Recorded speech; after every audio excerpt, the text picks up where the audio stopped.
Pemirsa, jumpa lagi bersama saya Forestia Sartika, dan pada hari ini saya berkesempatan secara langsung untuk berdiskusi bersama Ketua Umum Partai Gerindra dan juga Menteri Pertahanan Republik Indonesia, Bapak Haji Prabowo Subianto.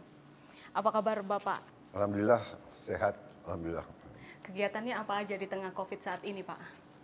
Ya tetap kita kerja terus, tentu dalam keadaan waspada dengan protokol kesehatan. Betul. Ya, tapi kita harus kerja terus karena negara tidak berhenti. Ya. Kehidupan kenegaraan harus jalan, pemerintahan harus jalan. Jadi ya dengan segala risiko, dengan kewaspadaan yang tinggi, tapi kita harus tetap bekerja. Gitu. Betul.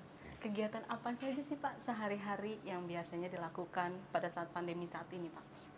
Ya tetap kita harus ke kantor, harus memimpin rapat, merumuskan kebijakan, mengadakan perencanaan ke depan, merumuskan strategi. Jadi ya banyaklah pekerjaan yang harus kita laksanakan. Dan kan sekaligus saya juga ketua umum partai, jadi harus mengendalikan partai, memimpin partai, dan merumuskan strategi politik partai, dan sebagainya. Nah, sebelumnya saya mengucapkan selamat kepada Bapak Prabowo Subianto yang terpilih kembali menjadi Ketua Umum Partai Gerindra. Saya lihat susunan kepengurusan dari Partai Gerindra itu, saya lihat banyak yang muda-muda. Alasannya apa nih Pak? Saya kira alamiah, ya kita memang harus siapkan kader-kader muda, mereka yang harus ambil alih pada satu saat tidak terlalu lama. Jadi memang saya dari dulu selalu berkeyakinan bahwa orang-orang muda dengan kapasitas yang tinggi, dengan kemampuan yang tinggi, harus diberi kesempatan. Kalau diberi kesempatan, mereka cepat matang dan akan menjadi pemimpin-pemimpin yang baik. Jadi memang sengaja saya ingin semacam ya boleh dikatakan peremajaan atau ya lebih mempercepat anak-anak muda untuk tampil. Baik, saya lihat di beberapa publik selama 1 tahun Bapak Prabowo Subianto menjabat menjadi Menteri Pertahanan. Kenapa tidak banyak statement yang keluar di media, Pak? Apa ada strategi komunikasi khusus? Ya, begini, saya kebetulan ya diberi kepercayaan untuk menjabat sebagai Menteri Pertahanan Republik Indonesia. Jadi pertahanan itu adalah suatu bidang, suatu sektor yang sangat penting dalam bernegara. Ya. Bahkan menurut saya dan menurut Undang-Undang Dasar, ya dalam tujuan nasional kita pertama, ya dalam pembukaan Undang-Undang Dasar kita, tujuan nasional yang pertama disebut adalah melindungi segenap tumpah darah, ya kan? Jadi melindungi ya itu fungsi pertahanan. Jadi yang pertama disebut loh, sebelum tujuan nasional kedua, ketiga dan keempat. Ya.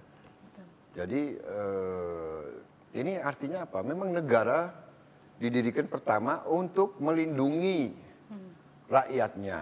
Betul.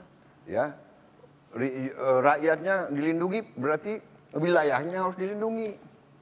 Tidak mungkin rakyat hidup tanpa wilayah, tanpa bumi, kan begitu. Jadi dengan begitu pentingnya sektor pertahanan itu juga kan hakikatnya adalah menjaga kemerdekaan kita, kedaulatan kita dari ancaman dari luar, dari negara asing. Negara asing tapi sering memakai orang dalam. Ya, jadi kita juga nggak bisa bilang, oh kita jaga perbatasan saja. Nah, dalam hal ini, masalah security, keamanan, masalah katakanlah kerahasiaan, itu sangat penting. Jadi, salah kalau Menteri Pertahanan banyak bicara, kan begitu. Ya kan? Yeah. Saya nggak boleh cerita, oh kekuatan kita segini, kita akan begini, kita akan beli alat ini, itu nggak benar. Nanti orang-orang yang tidak suka sama Indonesia, yang punya niat tidak baik, akan tahu. Jadi ini memang demikian. Tapi ya pada saatnya saya akan bicara. Ya, tapi intinya itu. Jadi tidak boleh terlalu banyak bicara, tapi memang rakyat sendiri saya kira menyadari bahwa fungsi pertahanan sangat penting, ya. Dan selalu ini debat, dilema, yang mana duluan, ya, keamanan atau kesejahteraan, ya kan, mau aman atau mau kaya, ya kita mau dua-duanya, tapi yang mana dulu?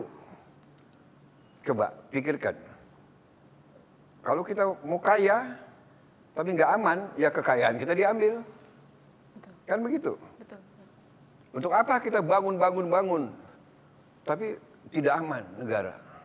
Ya, ini kunci. Banyak negara sekarang sedang debat tentang ini.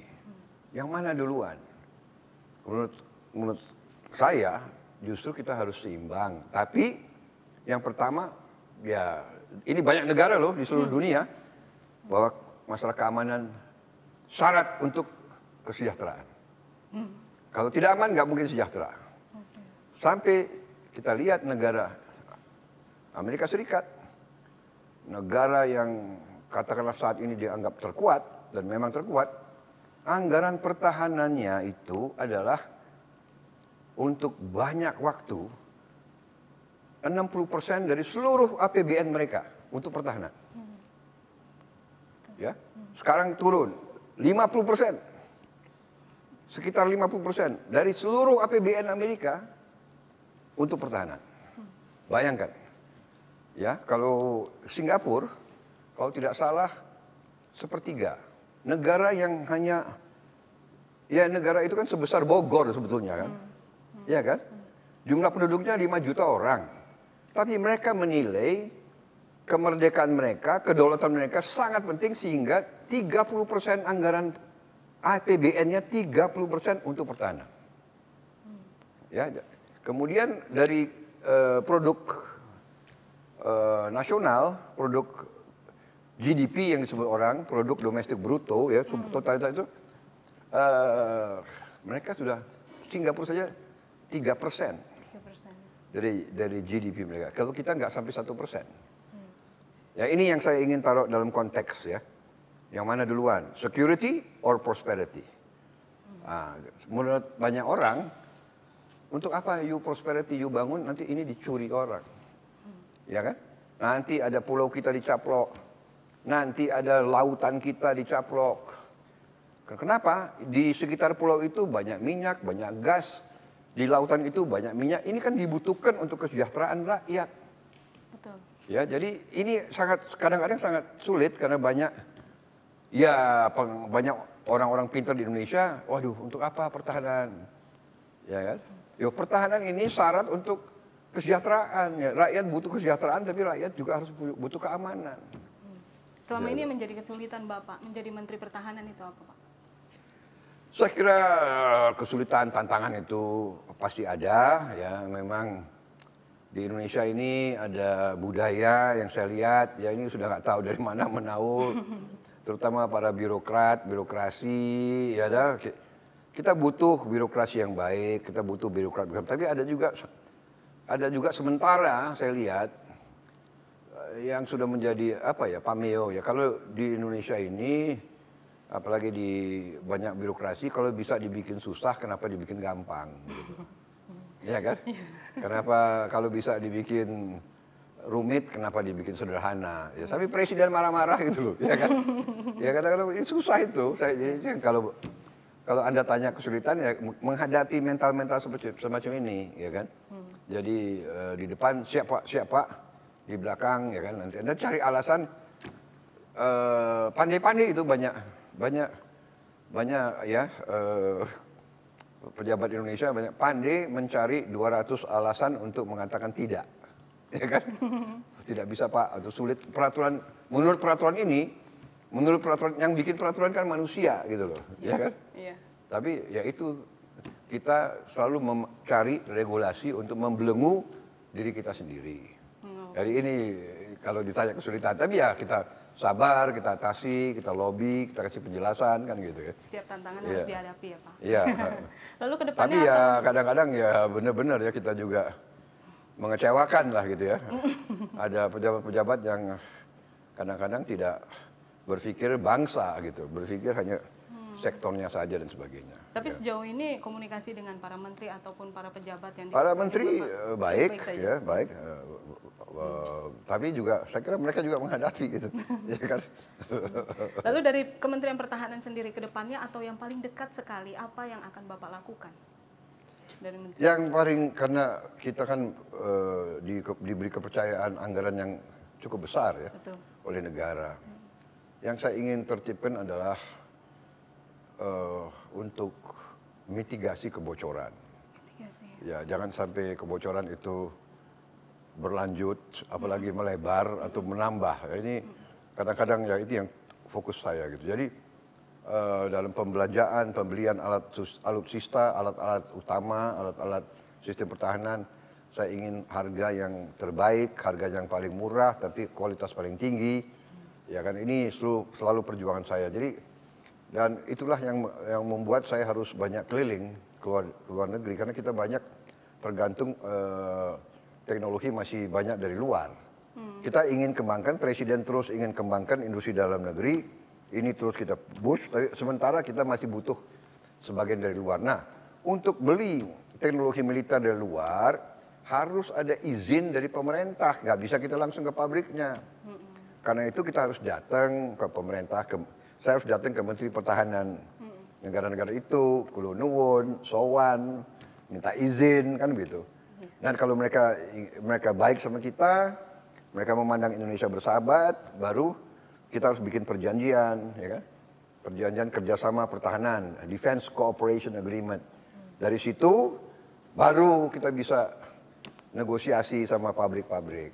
Nah, jadi ya kadang-kadang itu ya kadang-kadang capek harus datangi semua negara, ya kan, untuk mendapat izin boleh atau tidak membeli. Kadang-kadang dia nggak mau kasih. Negara ini dia mau kasih, negara ini tidak boleh. Jadi ada tingkat-tingkatannya. Karena itu persahabatan, diplomasi itu sangat penting. Jadi ya itulah langkah-langkah yang kita harus lakukan ke depan itu. Ya. Sejauh ini kan Bapak berkunjung ke beberapa negara untuk menjalin hubungan diplomasi bersama beberapa negara. Bagaimana Pak? Apakah ada perkembangannya? Ya, alhamdulillah ya, alhamdulillah. Memang Indonesia kan menganut politik bebas aktif. Betul. Kita tidak mau terlibat dalam aliansi-aliansi. Kita mau bersahabat sama semua negara, ya kan? Saya sering mengatakan politik kita adalah 1000 kawan terlalu sedikit, 1 musuh terlalu banyak. Jadi ini positif. Jadi kita baik sama semua, tapi tentunya ada tantangan juga ya. Kalau orang yang tidak punya aliansi kan berarti tidak mau masuk ke suatu ikatan sekutu. Kalau tidak ada ikatan sekutu berarti kalau kita diancam atau kita mau diganggu, kita harus tergantung pada diri kita sendiri. Kalau negara lain, negara kecil kan dia bikin sekutu, jadi kalau dia diancam serang, oh dia bisa dapat perlindungan. Ya kita hanya bisa percaya dengan kekuatan kita sendiri. Kita harus berdiri di atas kaki kita sendiri. Karena itu selalu argumen saya adalah Indonesia harus jadi negara kuat dalam segi pertahanannya. Ya kan? Bapak kemarin kan juga ada pemberitaan bahwa Bapak baru saja mendapatkan visa Amerika Serikat. Pendapat Bapak gimana Pak? Ya, Amerika negara penting, saya diundang, ya saya harus memenuhi undangan tersebut. Iya kan? Iya, walaupun perjalanan jauh, sekarang pandemi COVID, tapi ya tetap kita hormati, saya menghadap presiden, saya lapor presiden, Pak, saya dapat undangan dari Amerika Serikat, presiden mengatakan, ya harus berangkat. Ya, siap. Harus kita berangkat. Ya, Pak. Lalu tugas untuk ketahanan pangan mengenai food estate, Bapak juga kan diberi kepercayaan untuk mengenai food estate ini sendiri. Seperti apa konsep dan arahan dari Bapak Presiden sendiri, Pak? Ya, jadi begini ya, memang masalah pangan itu masalah strategis. Karena pangan itu ya sumber kehidupan. Jadi untuk apa kita negara merdeka kalau rakyat kita nggak bisa makan? Betul. Kan begitu. Jadi makanya pangan itu sering disebut sebagai senjata. Food is weapon. Food is a weapon and food as a weapon.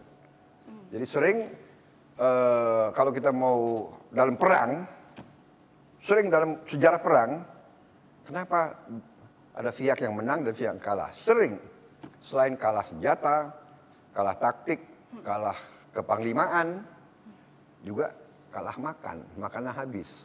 Yang ini banyak makanan, yang ini nggak punya makanan. Yang nggak punya makanan kalah. Ya kan? Bener nggak ya? Tentara mau beraninya bukan main kalau nggak makan, bagaimana? Ya, jadi makanya tidak aneh kalau presiden memandang pangan itu juga bagian dari pertahanan dalam keadaan darurat. Ya, jadi beliau menunjuk saya untuk ikut membantu mengurusi, membina pembangunan, pembentukan cadangan pangan strategis.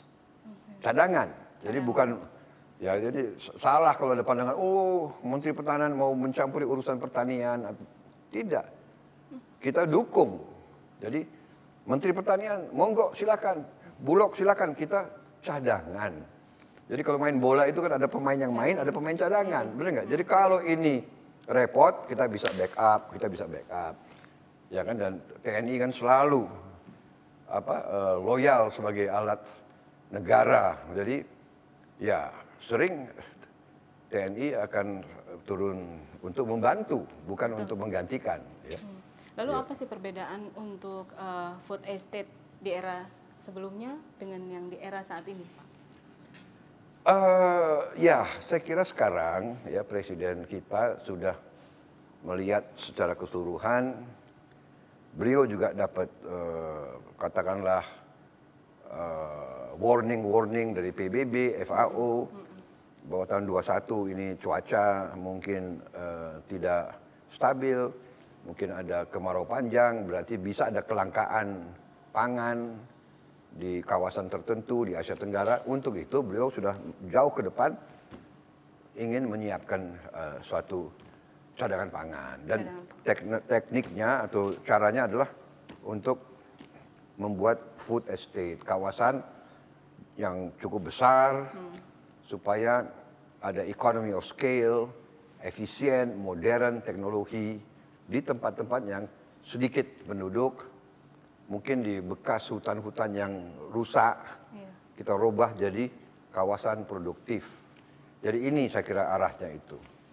Sinergitas bersama para menteri yang lainnya juga. Oh iya, Menteri Pertanian, PUPR, ini yang di depan itu kan, PUPR, PSU dan sebagainya.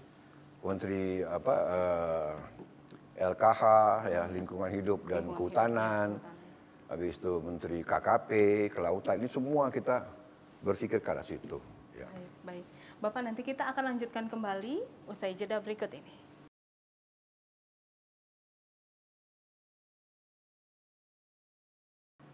Pemirsa, masih bersama saya Forestia Sartika bersama Bapak Haji Prabowo Subianto. Bapak, kalau ditanya, dikasih dua pilihan, kopi apa nasi goreng, Bapak pilih yang mana? Nasi goreng dulu baru minum kopi. Artinya pilih keduanya ya. Alasannya apa? Kenapa nasi goreng dulu? Nasi goreng saya dari kecil saya suka nasi goreng.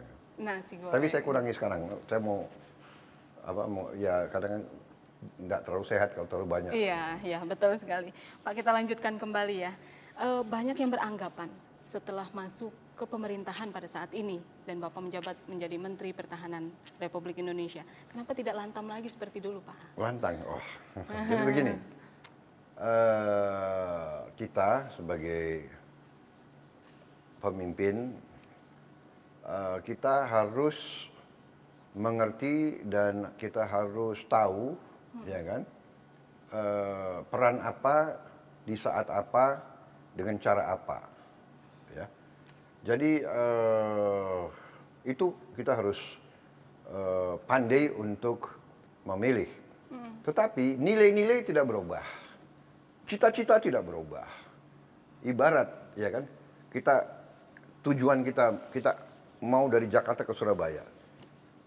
Kadang-kadang kita harus tentukan apakah saya lewat jalur utara atau lewat jalur selatan. Tapi ujungnya saya masih tetap mau ke Surabaya. Jadi nilai dan cita-cita tidak berubah. Ingin menegakkan suatu negara yang berdaulat, negara yang aman, negara yang adil, negara yang makmur. Itu tidak berubah. Ya. Tapi kita harus sekarang mengerti peran kita sebagai apa. Jadi, waktu saya di luar pemerintah, saya calon presiden, ya saya menyampaikan cita-cita saya, nilai-nilai saya, melalui program, melalui manifesto perjuangan, melalui macam-macam. Ya. Dan kalau kita bicara di forum, kan kita bicara di depan ribuan orang. Kalau kita bicara di depan 100 orang aja, kalau kita tidak lantang, ngantuk. Iya kan? Jadi itu saya kan bekas komandan pasukan, bekas panglima. Panglima, komandan itu ya guru, ya pelatih. Jadi saya mengerti. Makanya kalau pelatih yang baik itu suaranya ya lantang. Ya kan? Supaya anak buahnya nggak ngantuk. Nah kalau rakyat ribuan, kalau saya bicara ya capek dia, kan kasihan mereka. Jadi saya harus bangkitkan semangat. Betul. Tapi cita-cita yang saya perjuangkan tidak berubah. Nah, begitu saya memutuskan bahwa demi kepentingan bangsa dan negara, supaya Indonesia kuat, kita harus ada ketenangan, kita harus ada stabilitas, kita harus ada persatuan, kita harus ada kerukunan. Ya kan? Karena negara kita sudah dari zaman dahulu, ratusan tahun sebelum kita punya Republik Indonesia, Nusantara ini ratusan tahun kita diganggu. Kenapa? Karena kaya. Kita diganggu, kita dirampok, kita dijajah. Iya kan? Betul. Karena mereka anggap yang kuat, saya boleh ambil miliknya yang lemah. Mereka kuat. Datanglah Spanyol, datanglah Portugis, datanglah Belanda, datanglah Perancis, datanglah Inggris, dan seterusnya, iya kan? Kemudian kita diadu domba, polanya sama. Selalu diadu domba, selalu diadu domba. Jadi, setelah saya pelajari sejarah ini, saya bilang oke, sebagai pemimpin kita harus tahu. Dan kita punya sistem. Kita sudah milih sistem demokrasi. Kita harus melalui pemilihan. Kita minta kekuasaan, kita minta mandat dari rakyat, kita minta dari rakyat melalui pemilihan. Kita tidak puas kadang-kadang. Kita kecewa kadang-kadang. Kita menganggap sistem tidak baik, ada kecurangan. Ya marilah kita perbaiki bersama. Jadi waktu itu saya demi kepentingan nasional dan keyakinan saya bahwa saya bisa kerjasama dengan Pak Jokowi. Saya kenal beliau lama, kita rival. Tapi Anda perhatikan, dalam debat pun kita saling menghormati, kita saling bercanda, kita saling, benar nggak? Untuk memberi kesan kita ini saudara. Kita rival, tapi kita ini bukan musuh, bukan. Kita kadang-kadang sedih kita lihat contoh di negara lain ya. Debat itu ya kan sampai sudah tidak sopan dan tidak apa. Ini budaya Indonesia lain.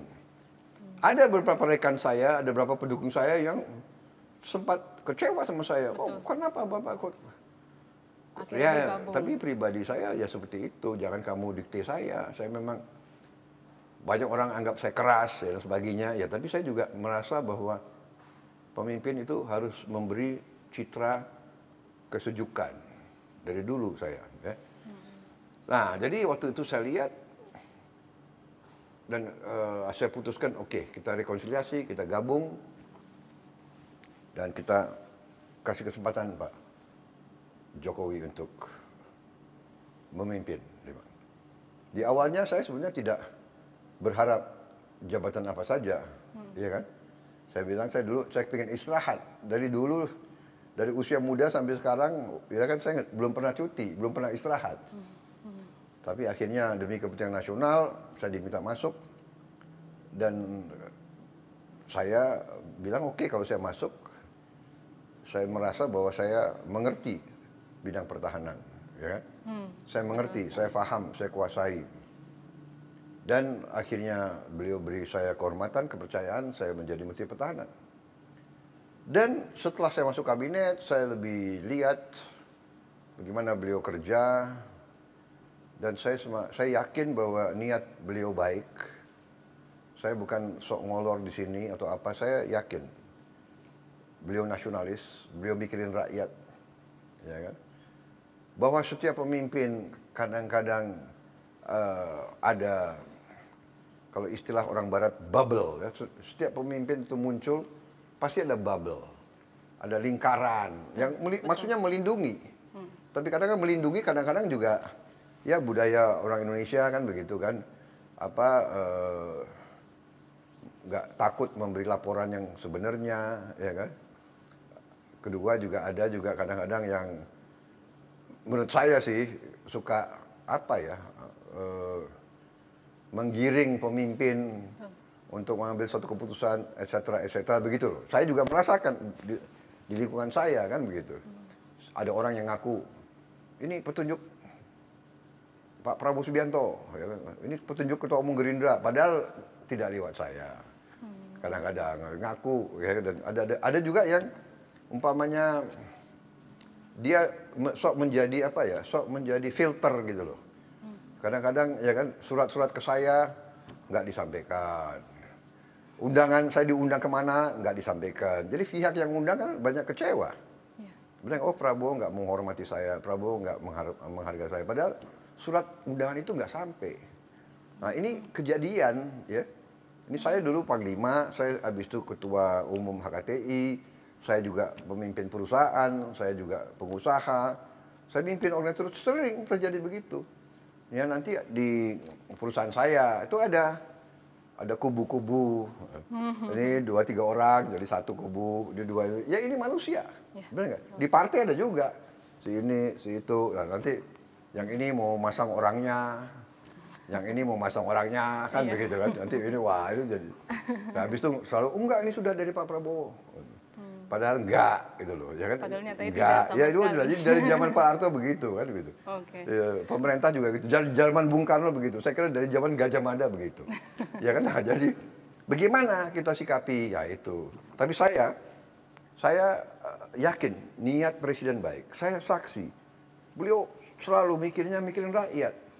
Jadi ini kadang-kadang yang salah persepsi gitu loh. Bahwa tentunya banyak lobby. Ya di Amerika Serikat juga banyak lobby, ya kan? Betul.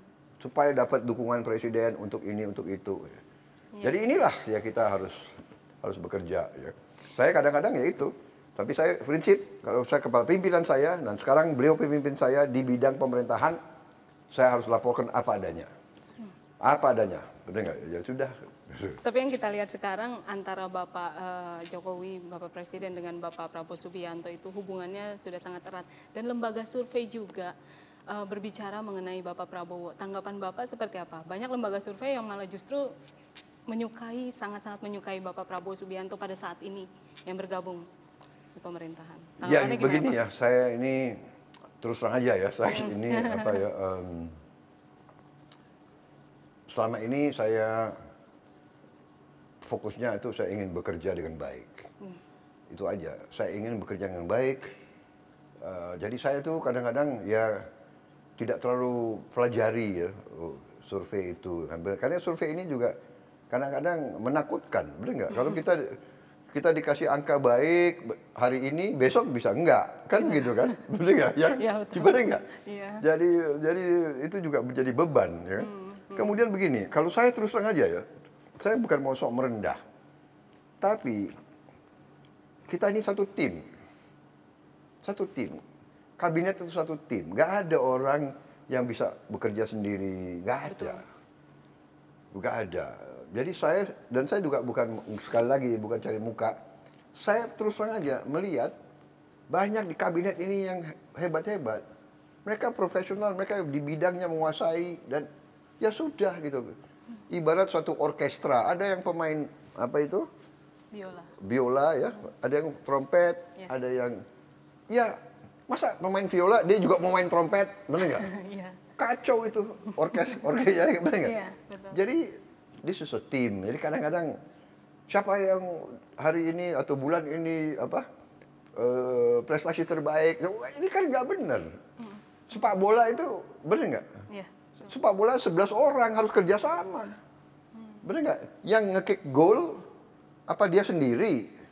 Kan bola dibawa dari belakang, kasih dia, ya kan? Digiring. Digiring. Ya. Jadi saya agak was-was itu ya dengan lembaga survei. Malah justru was-was ya, Pak. Iya. Malah justru was-was ya. Iya, jadi dan terus aja saya objektif, saya menilai rekan-rekan saya banyak juga yang terus aja ya, memang mereka yang terbaik di negara ini.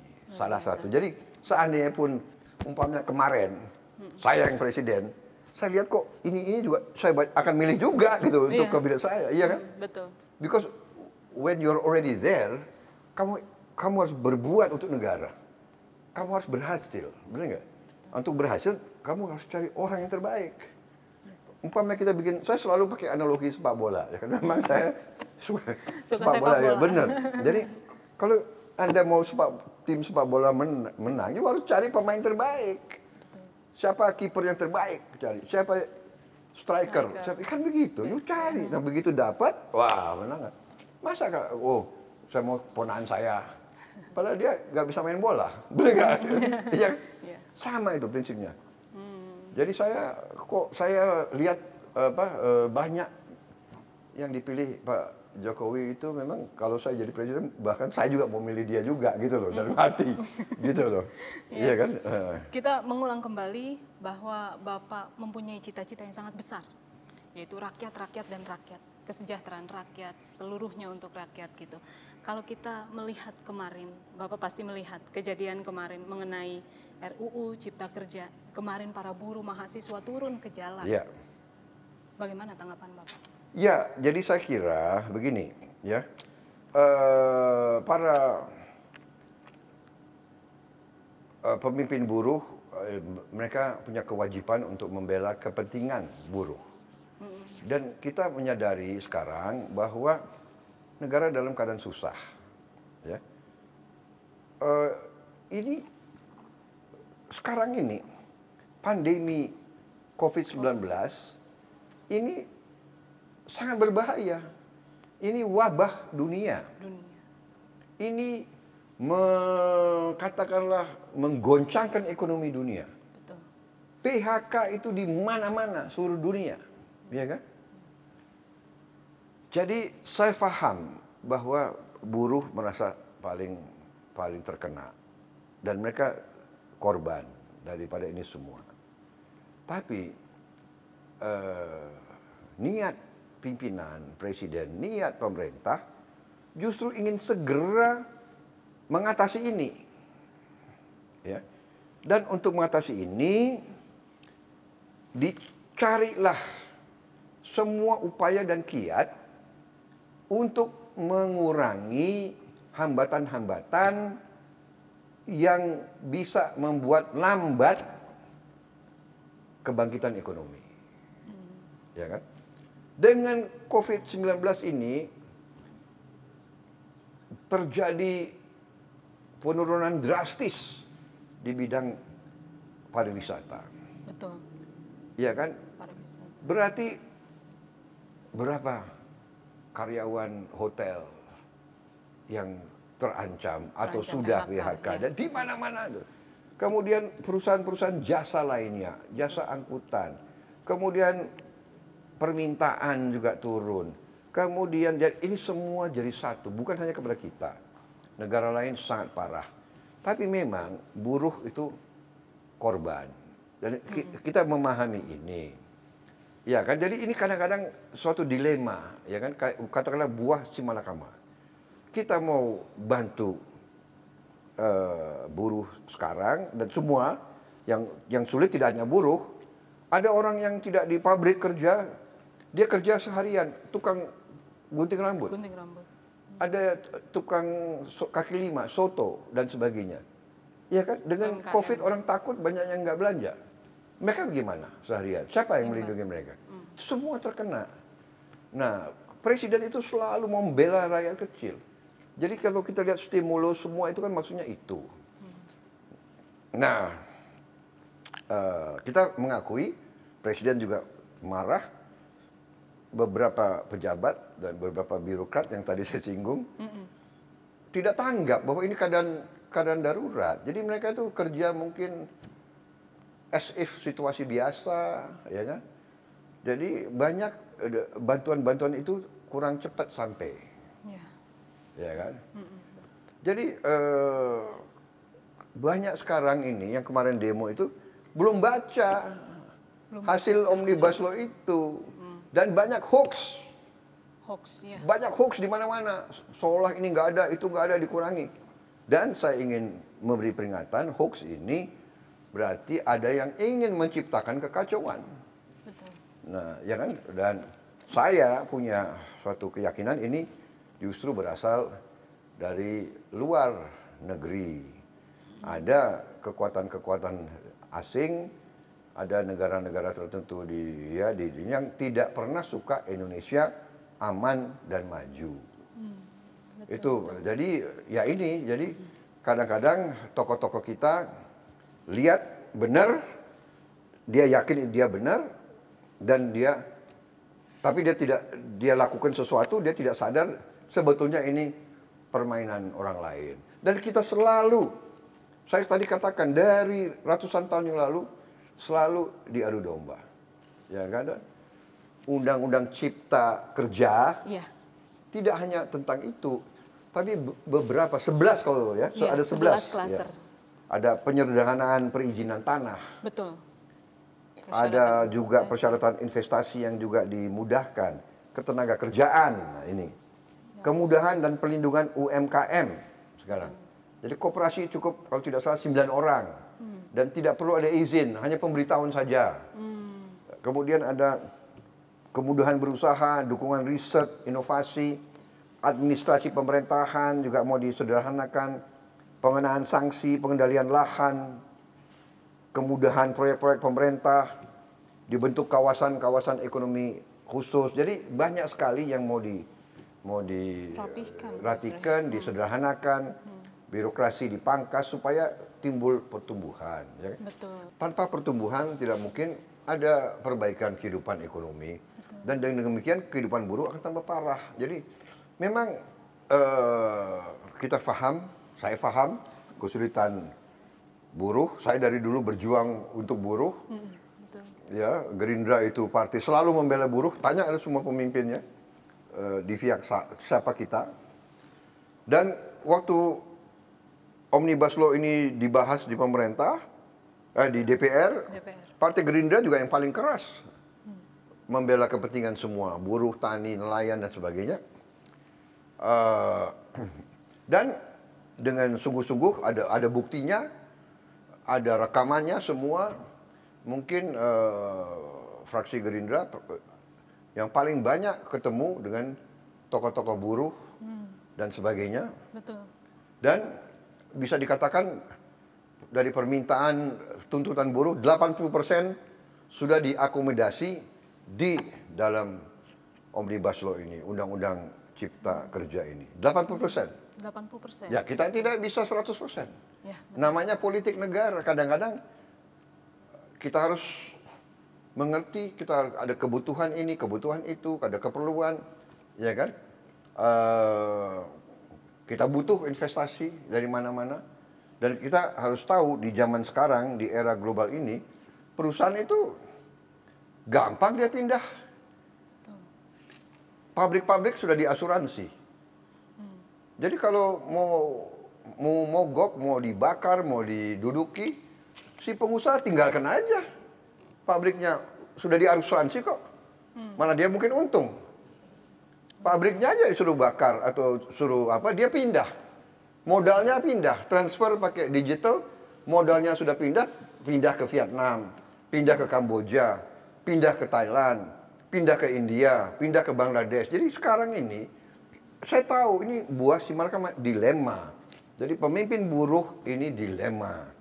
Dia mau bela buruhnya, tapi kalau dia terlalu kencang, si pengusaha pindah. Tidak hanya pengusaha asing, pengusaha Indonesia pun pindah. Sekarang sudah ada pengusaha-pengusaha Indonesia yang ada di India, yang buka pabrik di Nigeria, yang ada di Mesir. Jadi ini dunia ini sudah semakin kecil. Modal itu cepat pindah. Nah ini yang harus disadari oleh teman-teman, kawan-kawan buruh. Jangan emosional, jangan cepat marah, jangan ya kan? Anarkis. Jangan mudah untuk mau bikin aksi massa sehingga munculnya adalah vandalisme. Vandalisme, betul. Iya kan? Nah, kalau nanti yang dibakar apa sarana umum iya. itu kan dibangun dengan uang rakyat. Betul, betul. Untuk kepentingan rakyat dibakar. Jadi coba itu anak-anak itu pikirkan. Saya nggak yakin ya itu dari para mahasiswa atau para pemuda. Ini pasti ada yang mengakomodir. Ada dalangnya. Ini pasti anasir-anasir ini. Ya kan? Ini pasti anasir juga yang dibiayai oleh asing. Nggak mungkin seorang patriot mau bakar milik rakyat. Betul. Kalau mau demo silakan. Demokrasi itu boleh demo, bawa ini jalan, bawa demo. Masa bakar milik rakyat, ya kan? Benar nggak? Jadi kalau sudah begitu kita sangat-sangat waspada. Ya, jadi ini sikap saya. Jadi dan 80% sudah tercapai. Ya kan 10% lagi, 20% lagi kan masih bisa diperjuangkan. Masih banyak cara, ya kan? Betul. Ada judicial review ke MK, ada lagi negosiasi sama pengusaha-pengusaha. Ya. Kalau mau 100%, kalau tidak, ya kan ini kan tidak bijak. Betul Ya, sekali. jadi itu himbauan saya kepada teman-teman. Kita mengerti ini kesulitan kita bersama. Ya kan, kita harus atasi COVID-19 dulu. Masa menganjurkan anak-anak muda itu untuk demo, berjalan, ya. saya lihat banyak nggak pakai masker, Ya, dan kalau pakai masker pun kalau nanti kebersentuhan dan kawannya terlalu dekat, ini kan sebetulnya ya Anda mencelakakan anak-anak kita, benar nggak? Betul sekali. Ini yang dalang ini tidak bertanggung jawab sama sekali. Saya sangat prihatin, ya kan? Ini kan lagi COVID. Cobalah kita sabar, kita atasi dulu, kita perbaiki, ya kan? Kita coba kalau nanti undang-undang ini tidak bagus, kalau pelaksanaannya tidak baik, ya bawalah ke judicial review, bawa ke Mahkamah Konstitusi. Betul. Sudah berkali-kali kok dalam sejarah terjadi, ya kan? Betul sekali. Jadi marilah kita berpikir dengan tenang, ya, dengan sehat, dengan kekeluargaan. Tapi saya lihat sebetulnya sebagian besar pendemo itu juga masih baik gitu. Kemarin saya juga agak terperangkap dengan masa kerumunan massa. Iya, Ya. tapi mereka buka jalan, ya masih banyak yang apa itu? Masih bisa Iya, jalan lalang. Iya, dada ke betul. saya, jadi iya kan? Mungkin dia lihat mobil saya, ya kan? Bahkan anak-anak itu ada juga yang hormat, Bina. Jadi Ada juga yang hormat. saya kira mereka itu niatnya baik itu anak-anak tuh ya, tapi ada yang panas-panasin ya. Betul sekali. Nah, dengan Gerindra mendukung secara penuh dengan rancangan Undang-Undang Omnibus Law ini, apakah Bapak ada arahan khusus kepada pimpinan Gerindra? Ya, jadi gini, kita mendukung tapi kan kita juga menyaring. Tidak kita dukung begitu, Anda boleh tanya. Ya kan? Jadi banyak sekali juga kita kurangi yang terlalu liberal, ya kan? Jadi memang banyak kalangan kita juga yang masih gandrung dengan liberalisme gitu loh ya. Disangka tiap kesulitan diatasi dengan liberal, tiap itu liberal, ya kan? Ya, saya agak berbeda dengan itu. Ya, kita tidak perlu terlalu ya kan liberalistis, ya kan? Kita juga perlu pemerintah yang arahkan, yang driven gitu loh. Ya. Betul sekali. Kita punya kekuatan kok, negara kita sangat kuat, tapi memang kita punya kelemahan juga, ya kan? Nah ini kita tutup kelemahan kita, baru kita nanti bangkit. Baik Bapak, kita akan komersial break berikut ini.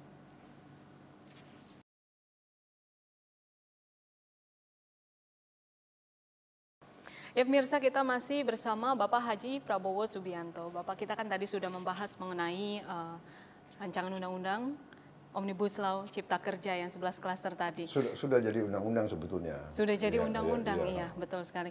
Nah, terkait undang-undang Cipta Kerja khususnya di klaster ketenaga kerjaan, terdapat 12 poin penolakan dari para buruh, salah satunya tentang isu upah minimum. Bagaimana tanggapan Bapak itu? Ya kan ada hoax bahwa upah minimum dihapus, itu dibaca dong, ya kan tidak seperti itu, Betul, ya kan? betul. Jadi dibaca telitinya itu. Jadi ada memang tentang pesangon, ya kan? Tapi pelaksananya juga nanti kan bisa dinego dengan perusahaan-perusahaan itu, ya kan? Jadi itu semua bisa bisa diatasi, bisa di. Jadi tidak tidak apa ya mutlak harus ditolak atau harus diterima, kan itu bisa di pelaksanaan juga Betul. sering dinego sama pengusaha-pengusaha itu. Jadi kalau perusahaan itu tidak sanggup, dia mintanya umpamanya 32 kali atau 35 kali mintanya di situ. Nanti pengusaha bilang nggak bisa. Ya ambil aja perusahaan saya. Yang yang yang saya sebutkan, ya ambil aja perusahaan saya. Saya udah diasuransi kok. Ambil aja alat-alat itu. Saya pindah aja. Kan saya nggak mampu. Kondisi ekonomi ini kayak begini. Akhirnya kan banyak juga ya oke lah. Nggak sampai 32, nggak menerima berapa saja pesangon yang bisa dikasih. Nah ini yang kita maksud. Pemerintah itu sudah mau lindungi buruh, ya kan? Kita butuh dulu suatu iklim, ya. Memang kita mengerti, tapi saya yakin pemerintah dan apalagi presiden yakin sedang mencari bentuk bagaimana kita beri bantuan langsung. Sudah ada banyak upaya kita, ya. Sudah banyak sekali. Ada hal menarik di tengah pengesahan RUU Omnibus Law ini, Pak, yang tadinya dijadwalkan 678, tapi tiba-tiba di tanggal 5 itu langsung disahkan. Tanggapan Bapak itu seperti apa, Pak? Ya kan kita lihat, ini kan kondisinya COVID ini tidak menguntungkan. DPR ini termasuk klaster COVID yang sangat rawan loh. Banyak sekali sekarang anggota DPR, tenaga ahli dan sebagainya yang kena. Ya, saya baru kehilangan salah satu anggota terbaik Gerindra baru hari ini ya. Pak Supriyatno. Jadi saya katakan ini kan juga ada pertimbangan supaya cepat reses, supaya bisa cepat tidak kumpul-kumpul terlalu banyak. Undang-undang harus dijalankan, proses konstitusi harus dijalankan. Tapi kalau semakin lama terus apa ya kegiatan yang menyangkut banyak orang berkerumun itu juga menimbulkan suatu kerawanan. Ya, jadi saya bisa pahami kalau ada pihak yang ingin mempercepat itu. Tapi kan proses dijalankan, semua pembahasan dijalankan dan sebagainya. So, saya kira itu kenapa dimasalahkan ya, nggak ada masalah itu. Ya, tidak ada masalah ya artinya ya. Dalam pandangan akhirnya di DPR fraksi Gerindra harus realistis dan mengambil kebijakan yang tepat. Meskipun bisa saja tidak populis nih Pak. Dengan tujuan agar Undang-Undang Cipta Kerja ini dapat memperbaiki iklim berusaha dengan sistem perizinan yang akuntabel. Lalu apa arahan Bapak Prabowo kepada pimpinan fraksi Gerindra terkait hal tersebut Pak? Iya, saya dari awal saya beri arahan Undang-Undang Cipta Kerja Omnibus Law ini harus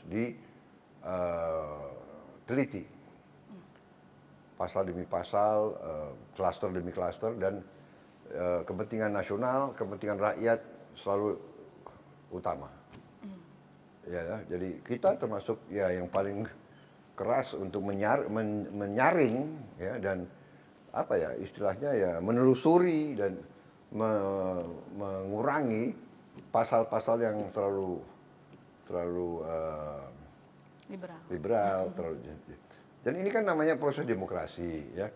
Jadi saya yakin ada banyak pengusaha yang lobby ya kan, dan pengusaha itu mungkin banyak teman di dalam pemerintah juga. Jadi ini wajar lah. Kita ini kan ya selalu memihak rakyat dan mungkin banyak yang kesel sama kita. Jadi sekarang seolah Gerindra tidak mendukung rakyat. Enggak, kita mendukung rakyat tapi melalui cara yang kita pilih dengan nilai-nilai yang sama. Kita di dalam pemerintahan tetap kita berjuang di dalam pemerintahan, ya kan? Jadi kita mengimbangi supaya tetap dalam nilai koridor yang kita harapkan. Dan saya katakan bahwa saya yakin dan percaya bahwa Presiden Jokowi hatinya utamanya adalah selalu mikirin bangsa dan rakyat. Karena itulah saya mau kerjasama. Betul. Ya kan kalau saya lihat, waduh, beliau kurang nasionalis, untuk apa? Kan begitu. Ya kan? Ini pertanyaan terakhir. Harapan Bapak sebagai Menteri Pertahanan untuk ketahanan Indonesia sendiri dan untuk rakyat di seluruh Indonesia? Itu apa, Pak? Ya, jadi fokus saya, perhatian saya adalah memperkuat pertahanan Indonesia supaya kita aman, kita tidak diganggu pihak lain. Karena saya belajar dan saya perhatikan sejarah ke belakang. Sedikit-sedikit ada gangguan dari luar. Ya kan? Sedikit-sedikit ada gangguan dari luar. Mereka takut sama Indonesia. Satu takut dan iri. Indonesia ini besar. Kita sebesar Eropa, wilayah kita. Tanah dan air kita sebesar Eropa. Eropa itu 27 negara. 27 atau sudah 28 ya? Pokoknya kalau nggak 27, 28 negara. Kita di satu negara. Mereka punya 27 parlemen. Mereka punya 27 angkatan perang. Mereka punya 27 kepala negara, kita satu. Luas. Kita ini sekarang ekonomi ke-15 di dunia. Dari 200 negara, ekonomi kita ke-15 di dunia. Ya kan? Dan diramalkan kita akan jadi ekonomi ke-5, ekonomi ke-6 atau ke-5 dalam beberapa tahun yang lagi. Bahwa masih ada ketidakadilan. Yes. Ini sedang kita perjuangkan. Ya kan? Bahwa sumber alam kita banyak dicuri. Yes. Ini harus kita amankan. Jadi kalau Anda tanya, fokus saya pertahanan harus kuat. Ini berbeda karena ada banyak juga tokoh Indonesia yang mengatakan, oh dalam 25 tahun nggak akan ada perang, tidak ada invasi. Ya kan? Loh, ini sangat rawan, itu saya koreksi, ya kan? Saya koreksi dengan bukti-bukti bahwa bahwa ini tidak benar, ya. Kita tidak boleh mengatakan tidak akan terjadi perang. Itu sama dengan saya mau berangkat ke Bandung, sebelum saya berangkat ke Bandung, saya katakan kemana-mana, saya ke Bandung naik mobil dan tidak akan terjadi kecelakaan. Loh, namanya saja kecelakaan, benar nggak? Kok saya bisa? Saya berharap tidak akan terjadi kecelakaan. Saya berdoa tidak akan terjadi kecelakaan, ya kan? Tapi saya tidak bisa pastikan saya ke Bandung malam ini, walaupun hujan, saya jamin tidak akan terjadi kecelakaan. Ya, itu satu, itu adalah orang yang mungkin menurut saya tidak bijaksana dan sombong, ya kan? Kok tahu kamu nggak akan kecelakaan, benar kan? Itu sama. Kita tidak boleh sebagai unsur pimpinan di mana-mana, oh dalam 25 tahun tidak akan terjadi perang. Apalagi 25 tahun, dalam 1 tahun aja kita nggak tahu terjadi kok. Niatnya negara dan kekuatan lain kepada kita tidak tahu. Benar nggak? Kalau ada negara yang mau, kalau ada perampok mau ke rumah kita, apa dia datang? Hei, aku mau merampok rumahmu, ya kan? Saya lusa akan datang merampok lo, kan nggak mungkin. Dia kan orang yang niat tidak baik, tidak mungkin menyatakan bahwa dia akan berbuat tidak baik. Malah terbalik mula. Kalau dia, dia baik-baikin kita kan, tahu-tahu, cuk, itu namanya apa istilah kita kan banyak itu apa? Tusuk dari belakang. Menusuk dari belakang, ya kan? Menohok kawan seiring, ya apalagi ya, menggunting dalam lipatan, kan begitu kan? Jadi banyak kasus. Jadi itu ya, pertahanan harus kuat, harus ada kerukunan, harus ada sinkronisasi para pemimpin yang niat baik, itu harus bisa mengedukasi rakyat. Anak muda harus ditenangkan, diajar, dan sambil kita kerja keras untuk menciptakan lapangan kerja. Antara lain ini food estate juga begitu. Ini akan menciptakan lapangan kerja. Kita buka lahan-lahan yang banyak, 1 juta hektar, 2 juta hektar, 3 juta hektar, 10 juta hektar. Ini menyerap lapangan kerja. Ya kan? Ekonomi berjalan. Kawasan 30.000 hektar perlu 1 pabrik. Habis itu hasil pabrik perlu diangkut dengan kapal, dengan kereta api. Ini semua lapangan kerja semua. Harus ada pertumbuhan yang drastis, ya kan? Maksudnya presiden sangat strategik. Daripada kita uang yang susah kita import makanan dari luar, ya kan? Kita ciptakan uang itu beredar di Indonesia. Jadi rakyat itu punya pekerjaan. Ya saya berharap untuk rakyat bahwa rakyat itu percaya sama pimpinan bermaksud baik, percaya sama sistem kita berusaha dengan segala kekurangannya kita berusaha perbaiki sistem itu. Saya optimis dan saya berharap kita waspada, jangan mau diadu domba dan percayalah ujungnya ini tangan-tangan dari luar kita. Ya, kita harus waspada, kita perbaikilah kekurangan-kekurangannya bersama. Baik. Terima kasih. Baik, terima kasih Bapak Haji Prabowo Subianto atas waktunya pada hari ini untuk kita berdiskusi mengenai permasalahan dan juga isu-isu politik yang ada di Indonesia khususnya. Ya pemirsa, itu dia tadi diskusi saya bersama Bapak Haji Prabowo Subianto, Ketua Umum Partai Gerindra dan juga Menteri Pertahanan Republik Indonesia. Kita akan lanjutkan kembali untuk program-program selanjutnya bersama saya Forestia Sartika, pamit undur diri, terima kasih dan sampai jumpa.